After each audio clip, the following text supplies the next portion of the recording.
It always makes me laugh when brand new guys start trying to have like overarching examples of what men and women are.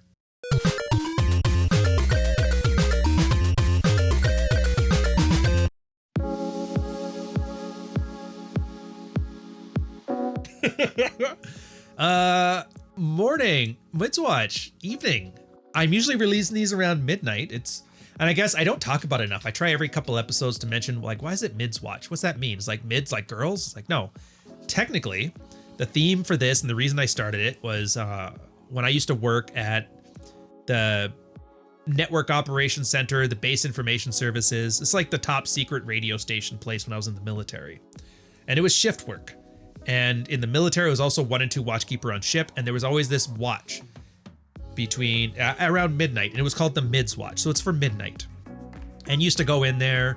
You know, the lights would always be set down to like night lighting. And I'd have like CBC Radio 3 where there'd be some ASMR voice talking about some crazy Canadian book or something. And then have a bunch of like jazz music or whatever playing in the background. It was very serene, very comforting. And I liked it. And I liked the whole idea of putting that feeling into red-pilled content, board ASMR radio stuff. So that's where Midswatch comes from. Anyways, this example, the guy's talking about how husbands and wives view sex, but you're like, that seems weird. As always, after that, we're going to talk about red pill concepts here. Jack 10's going to have his take. I'm going to have my take after that. And this is going to be, I don't even know how to explain it. It's like a no-brainer that guys just like they think so hard about what they have that they forget about not even sympathizing, but just empathizing. Why would a woman be in a relationship? You know, that whole what you would bring to the table thing? This is like that, only like picture that, like guys can't picture the table. Anyways, I'll get into it. We're rambling here. I've been reading and applying with tremendous results for a while now, particularly with subtle dread. But there's a thorn, a splinter in my mind that I cannot seem to resolve. Perhaps some of you can provide some insight. In a moment of deep contemplation, I realized the difference in how husbands and wives view sex. For husband, sex feels dual needs, biological, and also the need to be valued and loved. For wives, sex is something they use to get what they want or to keep what they have. Husbands want to be valued and loved and naturally want to work hard and provide, but she's not interested in sex unless it benefits her. Left to her own devices, it doesn't occur to her to make love to her man for the sake of reconnecting or to let him know he's valued and loved. In other words, if he dropped the dread, never initiated again, and let go of the reins to speak, the odds of him ever having sex with his wife again are low because it would never occur for her to initiate unless she wants something. Now I'm open to the possibility of being dead wrong on this. Please straighten me out if I am. However, and this is the part that's hard for me to figure out. It's crushing me to realize that she's not interested in sex or making her husband feel loved, especially considering how hard he works for her and the family. Never occurs to her. It's a difficult thing to accept, and I'm pretty sure it's true. It's even more crushing to realize that I have to game my own goddamn wife with dread just to have some kind of physical intimacy. Don't get me wrong, dread works. It works well. But the fact that I have to game my wife just so I can feel loved is the real mindfuck. That is, without gaming her, intimacy for the sake of reconnecting would never occur to her. That is, her enthusiasm is an act. And if dread hadn't been applied, she'd be sleeping or doing other things rather than doing. Remove dread, remove initiating, and all the enthusiasm falls away.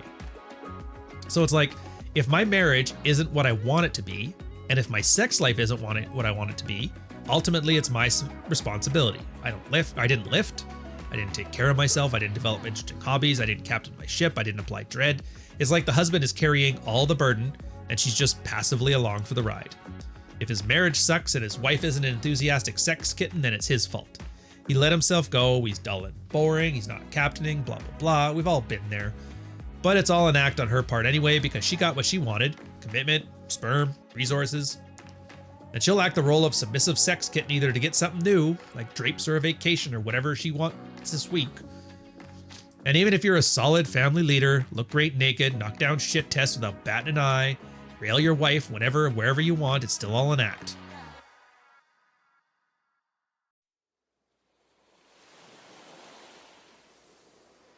And because she's completely unaware of all this, then really it isn't even a conscious act. She's just lusting for you when you apply dread, even if it's not genuine.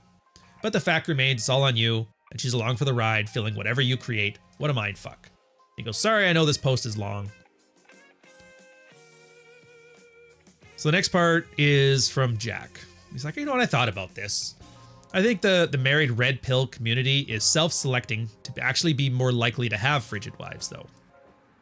Many of us have had formative years that resulted in heavily codependent traits.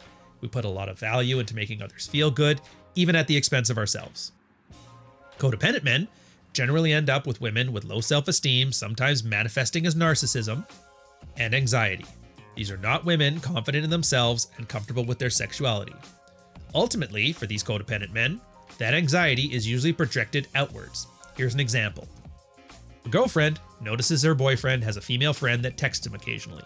If she's prone to high levels of anxiety anyway, she'll surely wonder if her boyfriend likes this girl more than her, and since she has such low self-esteem, she's unable to say to herself, no, I have a lot of things to offer my boyfriend that she doesn't, so it's not a big deal. Everyone feels insecurity, but her anxiety prevents her from taking meaningful action. Why is she insecure? Well, maybe it's because she wishes she could drop a few pounds, but, what if she fails at that? What if she can't lose weight? What if her boyfriend is destined to eventually leave her for a skinnier, younger model? These unpleasant thoughts race in her mind in her, what we call the hamster wheel. It's a million miles an hour. She hates feeling this way, she doesn't want to feel this way, and there's one thing she can do to fix it, and although she really won't solve the problem, it will cause her anxiety to run out of control and remind her of her low self-esteem. Boyfriend comes home, he gets another text from the female friend, and if his girlfriend's a vanilla, anxious person, she'll just get quiet. The boyfriend picks up immediately since he's codependent and especially good at second-guessing himself when he knows he might have done something to disappoint somebody. The girlfriend says, I don't like it when she texts you. I feel like you care more about her than me. The boyfriend falls out of him over himself saying, no, it's not that at all. He only has feelings for you, blah, blah, blah, blah. And a narcissistic, anxious person would say, that skinny bitch is texting you again. If you care about this relationship, you need to stop talking to that loser. And this whole self-esteem, anxiety mitigation essentially serves as anti-dread. Repeat the situation enough times, and the boyfriend becomes a husband who is taken for granted by his wife. The rules are this. She has anxiety. She mitigates that anxiety, no questions asked. That's how it works. Does that sound like somebody who's going to be sexually confident with her husband? Plus, anxious people love control since that control can help them feel less anxious. So these anxious women become type A control freaks as well as wives and mothers. If the husband has any man-child tendencies, then those tendencies get directly or indirectly encouraged, which means he's never really been told how to mitigate any real problems that people get anxious about, like careers or debt or sickness, which means the emotional empathy he expresses to mitigate her anxiety has less and less impact. Well, of course you'd say I don't look fat in that dress. You can barely put on a pair of pants. Why should any affirmation from you make me feel better? Again, does that sound like somebody who's going to be sexually confident with her own husband, even if he eventually pulls a 180 and gets his shit together?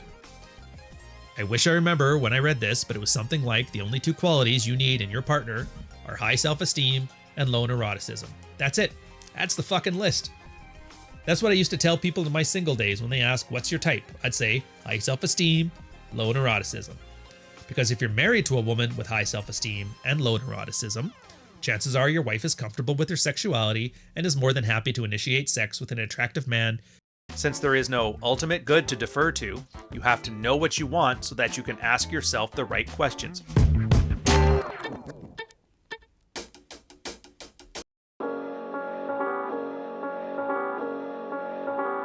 She also has an emotional connection with, aka the red pill you. And all you have to do is hit the gym and stop acting like a man-child, and nearly overnight it's, oh my god, I'm having more sex than I did when we first started dating. But otherwise, red pill can teach you how to stop self-nerfing yourself in any attempt to be emotionally mitigating of her anxiety. But it may not do much about her fundamental anxiety, which likely has a basis in her experiences during her formative years, well before she even met you. Which is why so many guys struggle with some version of, she gives me a blowjob now that she realizes she can't take our marriage for granted, but how do I get her to actually like giving me a blowjob and not just do it because she knows it makes me happy? So to sum it up, married red pill guys married to anxious wives and anxiety has a very high correlation with sexually frigid. It also advises you to alpha the fuck up and lead your household which can mitigate anxiety due to macro problems like debt and jobs. So, my thoughts on this is actually a really dense one. There's a lot to it. Like, technically, Jack hasn't come to the we haven't come to the realization yet of the three dysfunctional captains. So this is a lot of us like seeing the patterns as they emerge. He is absolutely right. Practical female psychology with a practical man, which wasn't even on the sidebar at this time. David Clare and Franco talk about the high self-esteem, high sex drive, low self-esteem, low sex drive, snapshots of women. And it is true. The neuroticism is what tends to make frigid wives because they like to be more in control. And a lot of this is that case. And so sometimes you get your shit together, you realize the whole reason that you're attracting neurotic women is because you're a codependent man. You know that I can save her. Girls that play wounded love a man who can save them because it fills this horrible anti-dread thing. And there's a reason he used that roadmap specifically, anti-dread. Anxiety mitigating behavior, no questions asked. The way dread technically works, or the way it works on a technical level is you start doing improvement behaviors, that those behaviors increase the level of dread and anxiety. And then the anxiety mitigating strategy is, again, what we call like the hamster maze. A girl will offer a comfort test, and then you provide a way for her to act better in a relationship in order to stave it off. I know it sounds like, what do they call it? Operant conditioning. It's not really. It's you guys both understanding how to be, and I know this sounds weird to say, but more in touch with your feelings. So like as a guy, if you're not having sex on a regular basis in your relationship, you're generally speaking pretty unimpressed, pretty miserable. And so you just stop being so giving with your time because you're just not in the mood for it. You literally, I don't feel like being generous right now. I'm a little frustrated. It's natural, it's normal. For a girl too, she feels a huge amount of anxiety over something or another and wants to control things. The control freak stuff, that's shitty comfort tests where a girl does that. So as a guy, it's kind of your job to show like, look, if you're gonna, and this is all subtext, don't ever try to have like a conversation about this. You're gonna waste everybody's time and just remove any chance you have of actually getting it. But the way that it plays out is she gets anxiety because you're doing something that she sees sexually as threatening. Oh my God, he's getting hot. It's going to be to have sex with that girl. Oh my God, that girl's saying he's cute. She's going to sleep with him. He's going to leave me. Oh my God.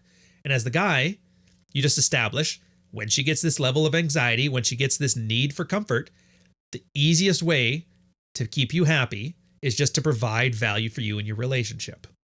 And for her, and it's usually sexual, but you know, more than that, you know, good mom, whatever it is you want out of the relationship. It doesn't really, it's not my place to say, but sex is always the big part of it. And then and then after sex, you tend to feel better about, you know, your relationship because, hey, guy with his, was it balls empty and stomach full? Find me a man who's not happy after that. So you're happy. And now that you're happy, you got so much more of yourself to give to other people. You're more generous, you're more caring, you're more, you know, there and present and whatever. You're just more pleasant to be around in general. And she lost that anxiety of like possibly losing you to that bitch. And all she had to do was have sex. And then it turns out both of you enjoy sex. It is a lot of fun. And now sometimes she has anxiety. She's like, I know how to get rid of this, you know, ties the hair back and shit like that. But this involves like but that from a girl's perspective, you need confidence and self-esteem to get there. A lot of girls don't, which is why a lot of the times what a lot of guys find is when they get their shit together, their women spirals out of control. And a big part of it is them leading her out of it. We call it the hamster maze.